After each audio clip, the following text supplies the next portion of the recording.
Yeah, I should probably have found a way to write this down, but I just got bored with it one way or another.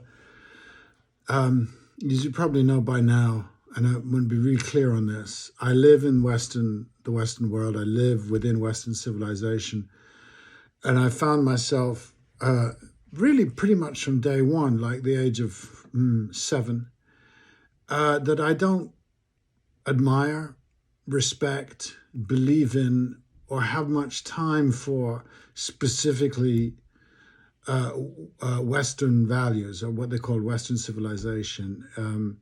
Not just because of its historical acts, which are, but the root of those acts, the roots. There's probably one root, and so and they will be called, why not, Judeo-Christian values. Now, the values of Judeo-Christianity that are distinct from any other human value is virtually lost on me. The good ones, but there are bad ones, or the ones that I disapprove of, or that I am uncomfortable with. Let's be fair. Let's call it that. That I am uncomfortable with. They're not bad. They're fine. They're yours. They're not mine. And that is, which I think is being manifest right now, partly in Gaza at the sharp end, but then I think all over the Western world these big right wing surges, and I think that part of that comes from the religions. There's two, possibly three, and they have the same root. We know that. But it's the premise of the religions, which are, in a sense, to make it really clear, the Western world is entirely Zionist. Zionist is a good word. It's a good metaphor.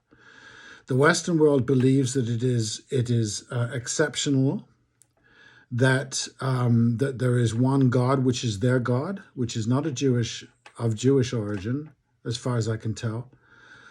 That's a Christian progression, if you like.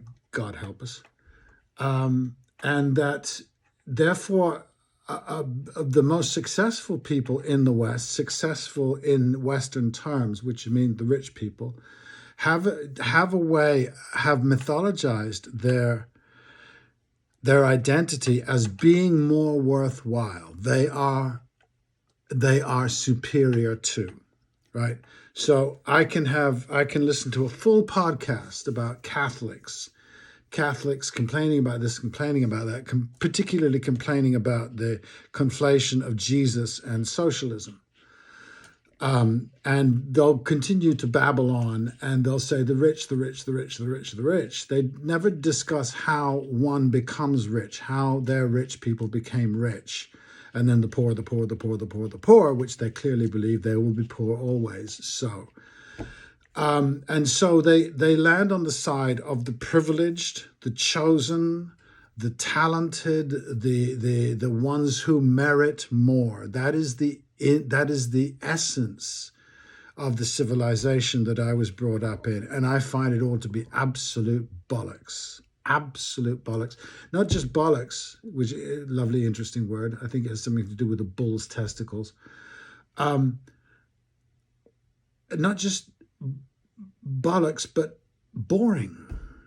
Incredibly boring. It means that you step out of your primary school and you look at the world and you go, well, they taught me today that so and so is less than I am, and so and I have to do this in order to compete, to prove that I am.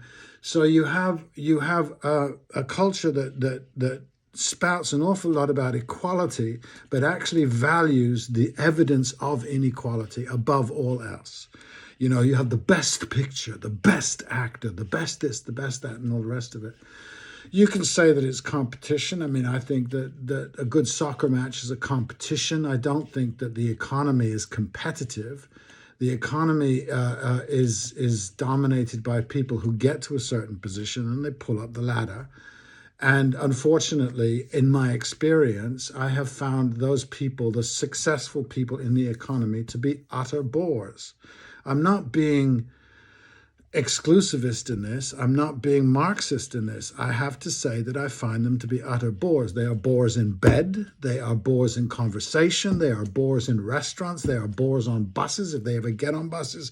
They are catatonically boring people. Their values are meaningless to me. Okay, that said.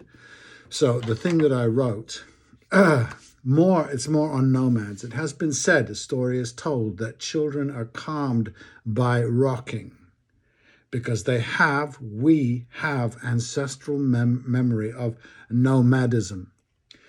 The rocking reminds us of the security of motion on a pack animal or parent's back. It is said, I do not vouch for its truth. I cannot confirm this. I'm not that kind of a pretentious jerk. There is an added possibility that as we sat on the back of the camel, all wrapped up, or we were in the papoose, that we looked out at the world from a place of security for several 100,000 years, and then we stopped.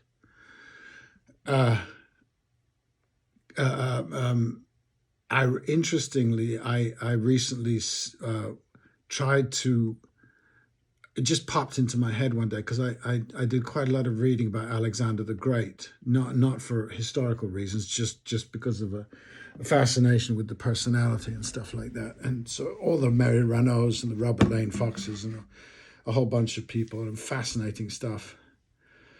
And there's the burning of Persepolis. Which has come down to us in many ways, the great burning of Persepolis. So I read about it in Mary Renault, and there's a description. He gets drunk and he gets, somebody eggs him on to do it or something. But anyway, what was Persepolis? And why is there's no register of a massacre? They burnt down the whole city.